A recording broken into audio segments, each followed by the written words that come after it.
All right, so I got the camper done. I forgot to do some update videos on it, so I figured I'll do one now. So I got it set up out here in the front yard. Figured I'll give you a quick walk around and show you what I got here. So we'll start with the front.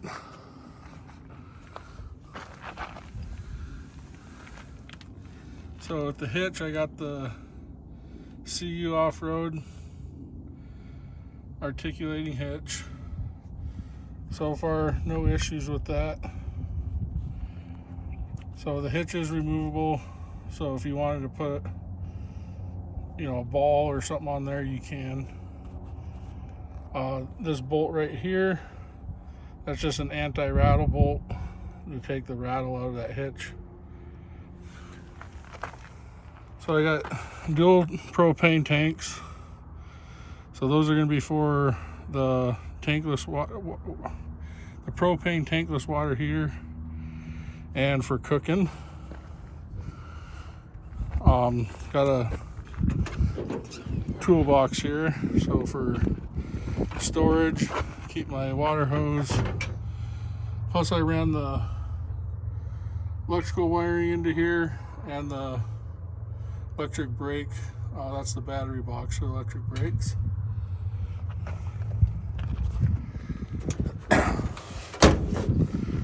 And then on all four corners I do have these adjustable jacks.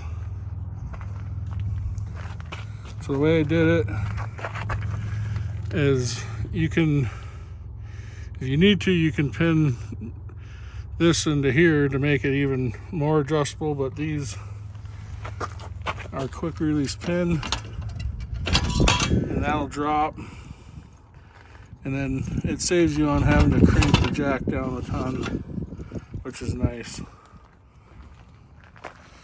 Like I said, I got them on all four corners, set up the same way. So got doors with windows. I didn't put any other windows in the camper. Figured the windows on the doors are good enough. Each door's got its own step. Now these steps just swing up and out of the way. So these tires are a 265 7017. Favorite brand wheels. Got the same wheels on my 4Runner. This tire size is a little smaller than what I have in my 4Runner. So this is the Timbren 3,500 pound suspension. So with that the Timbren suspension, so I get a good shot here.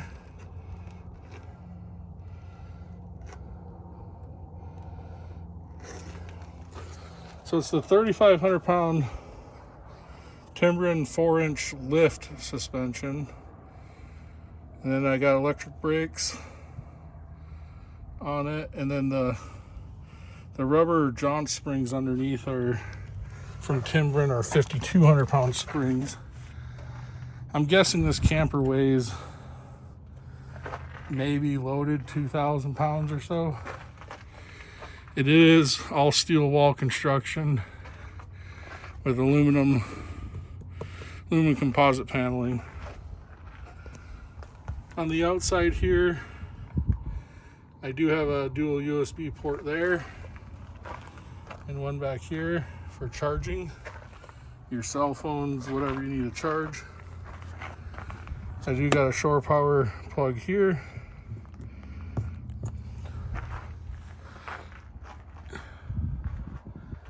Now all this lighting here, the amber, is run off the 12 volt system.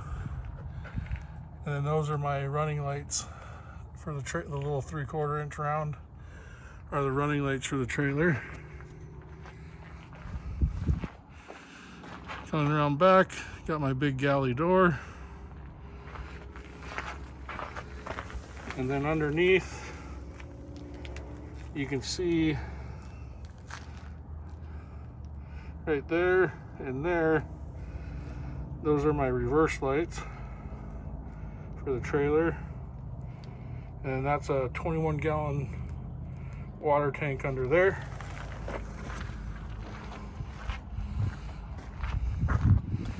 Coming around this side, got my tankless water heater / shower right here. Same thing, another entry door with a step. This door here is going to be the plumbing cabinet. If you remove this jack off, it's easier to open the door, but this is just where I got all my plumbing for the sink and everything.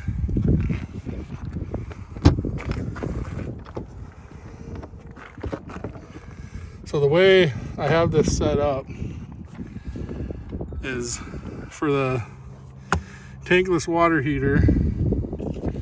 If you wanted hot water at the sink, you can use this.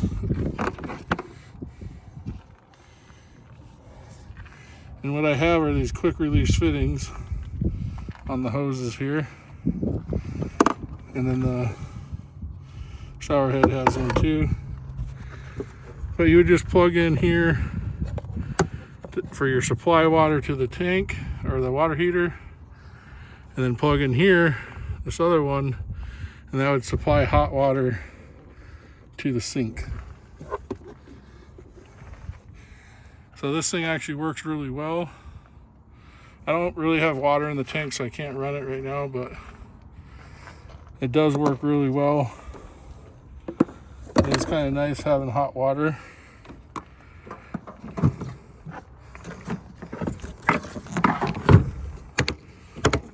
And then this is just a hard case I got off Amazon. Condition 1's the brand. I bolted that to it. The reason I bolted the tank to the door, or the water heater to the door instead of inside, is because it does exhaust hot air upwards, and I wanted that hot air not going into the box and melting it. So again, same with this side. I'll get to the interior here in a second. But you got another entry door. And we're back up to the front here. Again, you can see the jacks in the corners. Up here I do have the Overland Vehicle Systems shower awning. I'm not going to set that up right now. It's, I don't know, roughly 4x4. So it does give you privacy for when you're showering. And then if you're in a campground, you got one of those little composting toilets. It's good for that too. A little privacy. So this is this awning is also the Overland Vehicle Systems 360 degree, or whatever they call it. Basically covers the whole back and this whole side here. It is self-standing. You can see we do get a little bit of a breeze. Typically when I'm out camping, I will put the legs down just to be safe. I've yet to stake the legs to the ground. We'll start in the galley here. So to hold this door open, I do have this little latch here. So that'll latch the door open at 90 degrees. So I went more with an open cabinet face design. There is a decent lip to help hold stuff in. So it's all wood. So keep in mind the walls, the roof, everything, the framework is 1-inch 16 gauge square tubing. And then I got engineered hardwood for the walls and ceiling. This was a butcher block countertop I picked up at Home Depot. I did modify, you can see the split here and here in this little lip. So what this is This is my power cabinet. So you got the fuse panel, the battery, the inverter, and the solar control. This solar system from Renogy works really great. The lithium ion battery is phenomenal. I have my interior vent fan on.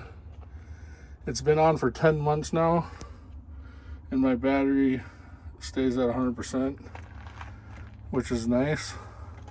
I just leave that vent fan on just to keep air circulating through the camper, so you don't get humidity building up or anything like that.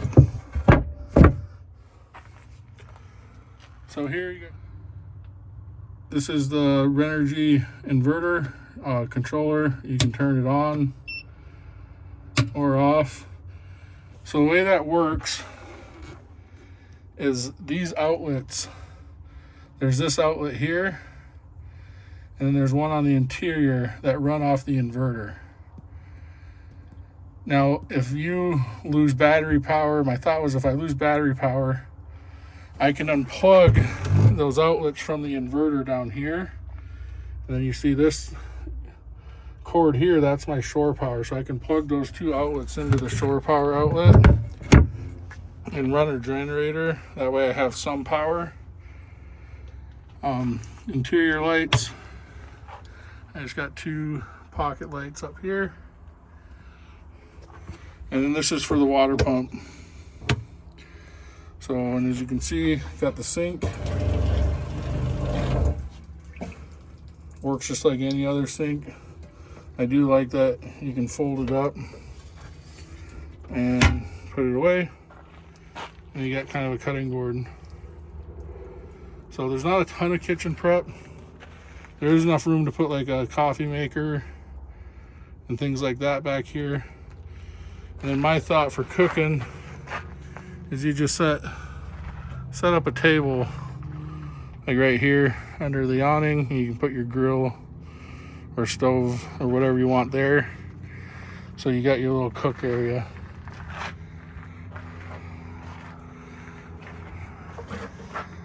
So next we'll go on to the interior. All right, so for the interior, I did get these, I think off Etsy, these window coverings. Can't remember. They're just a blackout curtain, which is nice. Then you can also hook them halfway up to have half open, or you can roll them up and they got these leather straps. So there's the manufacturer, Talana Rustics. These work really great. They make different designs of them.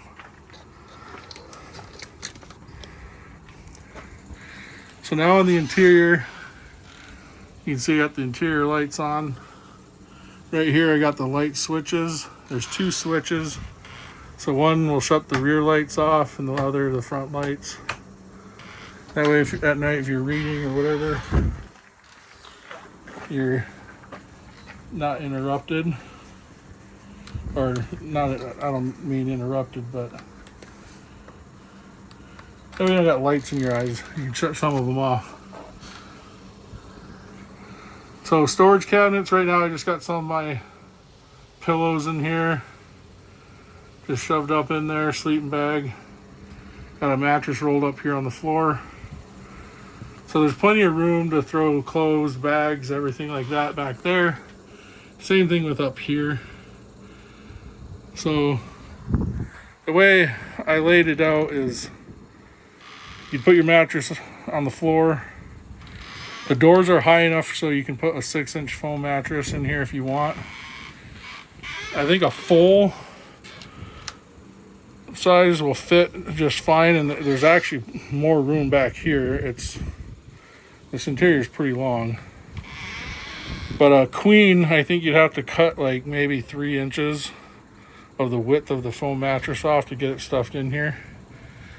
This trailer is 5 foot wide, but with the 1-inch frame, the insulation, and the furring strips, and then the wood on the walls, it narrows it up. So the floors, I use just vinyl planks, easy to clean, easy to wipe up. Now on the walls, the ceiling, I used an engineered hardwood. And you see everybody does like horizontal or vertical with the grain and everything in their campers. I wanted to be a little different, so you can see I did 45s and they all go in different directions. You can see that the planks line up with each other all the way across. Same thing with back there and up here. So I kind of like the look. It's different, a little nicer in my opinion than most campers out there. Most of them just do the horizontal, or they do plywood, like birch plywood walls. I just want to be different. It did cost a lot more money to do it this way, but I'm happy with the way it turned out. Now back here, those are outlets, USB outlets. There's a total of 4 there. You do have that 110 outlet back there that has USB and USB-C. And then also there's a two USB outlets here, plus a 12 volt outlet.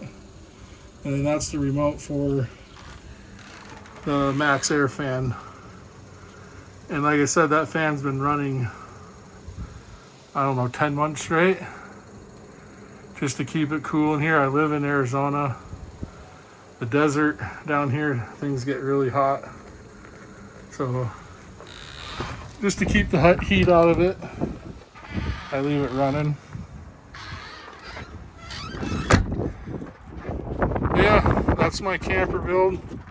I do go more in depth with the way I built it. I do have other videos on how I built it, with the timbering installation. Also with some of the problems I ran into with the suspension and how I fixed it. These overland vehicle system awnings are awesome. You can get sidewalls to completely enclose this too. I haven't gotten those. Maybe someday, I don't know. But I guess the last thing I could show you is the solar. So I got three 100 watt energy solar panels up on the roof here, on a roof rack that I made myself. And those 3 are actually more than I'll ever need. I have yet to get the battery below 90%, especially when charging cameras, cell phones, laptops, running all the exterior lights, the fan, another fan, and all that at night. And the solar system works great. But enough of me rambling. If you got questions, feel free to leave a comment below. Otherwise, check out the other videos on how I built this. I'm really happy with the way it turned out. I know it's more square than what some people will do. Some people will do like a 45 right there in the corner. I didn't want to do that because I wanted that interior cabinet and I wanted that space for storage. It tows really well behind my Gen 3 4Runner. It have no problem pulling up the hills. I don't know the exact weight of it, but I'm guessing it's around 2,000 pounds. So, I mean, again, it is steel, a lot of steel construction. So, all right, well, thanks for watching. Have a good day.